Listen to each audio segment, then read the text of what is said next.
Hello everyone, welcome back to my channel. Today I'm going to give you some informations on how to take care for a Schefflera Arboricola plant. So what I have here is the variegated dwarf umbrella tree, or gold Capella, or others call it Trinette.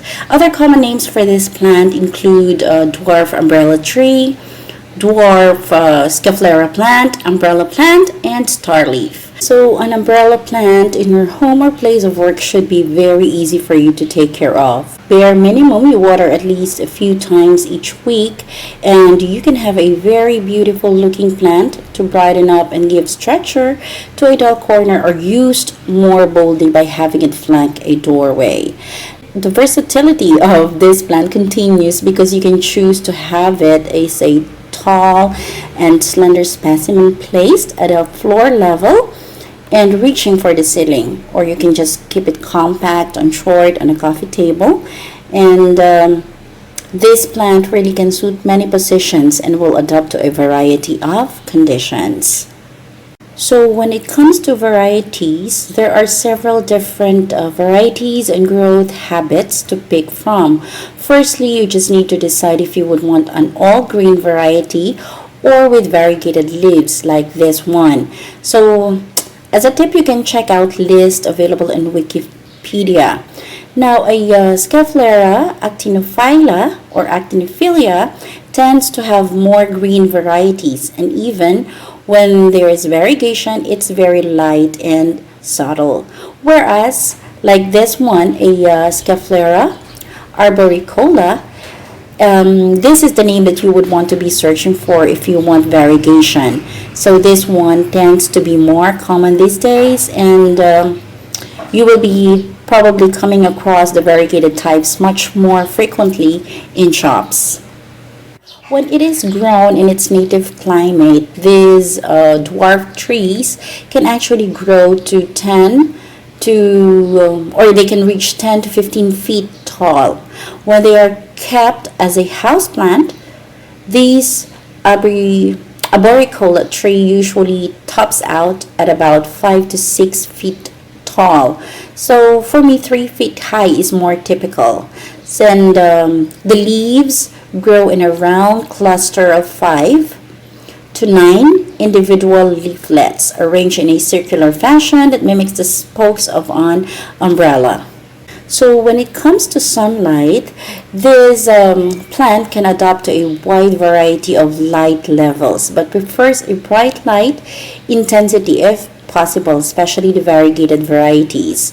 Now, as for indoors, if you choose a slightly darker home for it, things could or should still work out. Although it will grow slower and potentially have more of a leggy appearance as the leaves will be spaced out more, you will have to rotate the pot a little every week or so to keep it straight. Otherwise, it will lean and bend towards the light source. When it's also indoors, you have to keep humidity high surrounding the plant by misting the foliage and by setting the container on a tray containing wet pebbles. Now, if it is placed outdoor, they should be placed in a sheltered location with bright indirect light and partial shade, though this plant can tolerate full sun but will do better with protection from harsh punishing midday and afternoon sun. When it comes to watering, they have an extensive root system and even grow climbing a tree. So they also seek water when grown outside, especially during summertime. Now, if they're out indoor, as with most plants grown as a house plant, they do not like to sit in water. And water deeply and then allow the soil to almost dry out before watering again. This plant loves to be growing in moist soil for really good growth to occur, but it will certainly accept some underwatering. So if you forgot to water it for a week after the soil last dried out, it should forgive you. It's not so forgiving of being overwatered, though, which can result in root and stem rot. So you have to pour any excess water collected in a drip tray and put it away to avoid this problem. So in general, the bigger the plant, the more water it's going to need. So a good rule of thumb is to try and water your plant when the top inch of soil dries out. So in most homes, this will likely be twice a week, but this could be longer if the location is cool or there isn't a great deal of light. On the flip side, bright spots with warm temperatures, the watering can be more frequently. If you will be asking me if I use a fertilizer, now fertilizer is optional, but giving a plant a half dose of water-soluble fertilizer once in every 3 months during the growing season helps maintain color. But you have to remember that if you have repotted or if you have just repotted your plant, do not fertilize for at least a month or so, because with fresh soil, your Schefflera will not need to be fertilized. In all climates, the umbrella plant does well as a container plant. When used as a houseplant, provide high humidity and a well-drained potting mix with extra peat moss. They can do quite well in a small pot in comparison to its potentially very tall size, which is pretty helpful and kind to your back when it comes to dragging them outside to the potting shed, as they do need to be repotted every 2 or 3 years, even when they have reached the maturity. Now, young plants should be potted up into a new container that is a little bit bigger than the last one, and you can do the same with mature plants. However, you could simply top dress by scraping off the top inch of soil and placing it with fresh compost. Now, in both cases, it's perfectly fine to use a standard houseplant compost or general potting soil. There is no need to feed or fertilize your plant after repotting, like what I have said before, for at least a month or so, because the fresh compost will typically contain enough nutrients to be going on with. Okay, so pruning. You have to prune umbrella plants to maintain size and shape. If left alone, the branches and stems can stretch and grow out of shape. So if you are maintaining a shape, you can prune it, no problem with that. It's easy to keep them shaped with selective pruning. They can handle some radical pruning and come back strongly. So don't be afraid to prune the plant when needed.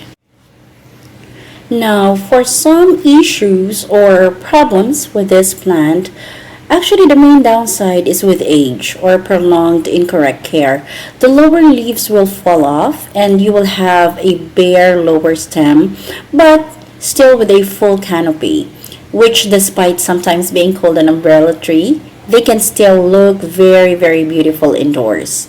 Now, we have also some issues, or you will be having falling or yellow leaves occasionally, and that is normal. All you need to do is just to remove the yellow leaves when they appear. And here's a simple reminder. If the leaves turned black and begin dropping off, it's a good signal of overwatering. The soil is staying too wet or too moist.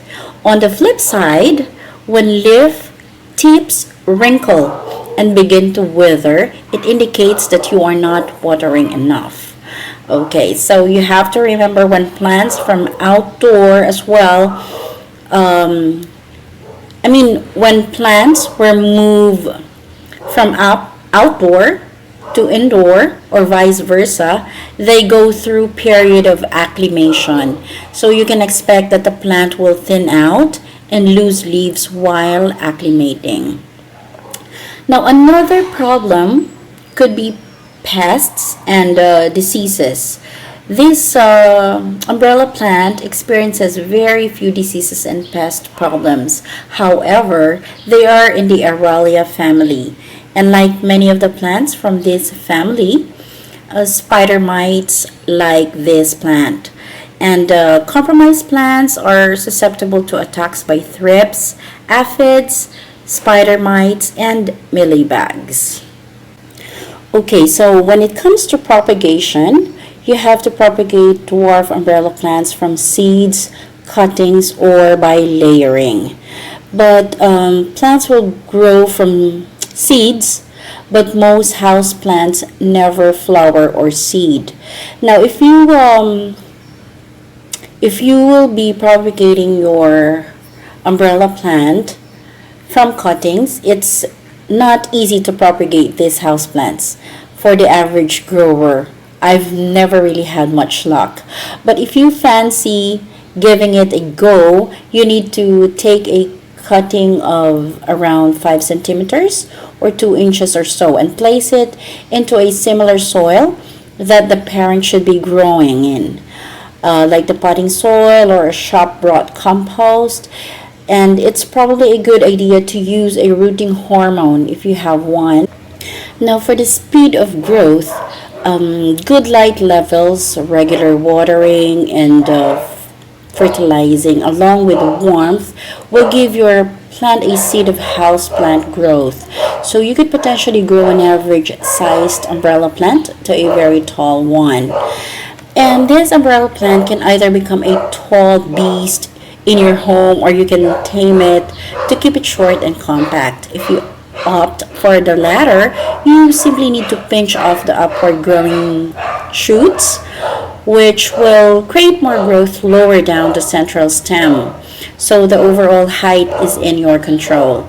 But if you opt for the tall appearance, you leave the growing shoots well alone, unless you're trying to maintain a shape. And you'll just have to let it climb. It could easily reach 1.8 meters or 6 feet indoors. So whichever look you go for, the plant will be quite slender, and it will only be spreading to 5 centimeters to 18 inches at most. And due to the speed of growth, a young umbrella plant can change drastically in the course of only one season. Young plants will have 4 or 5 leaflets per stem, which increases to 12 or more on maturity. There is nothing you can do about the changes. I mean, the number of leaflets. You can't make it grow fewer or more. However, you can keep the plant short by pinching out the growing tips, and this will keep the youthful look of fewer leaflets for a longer time if you prefer that look.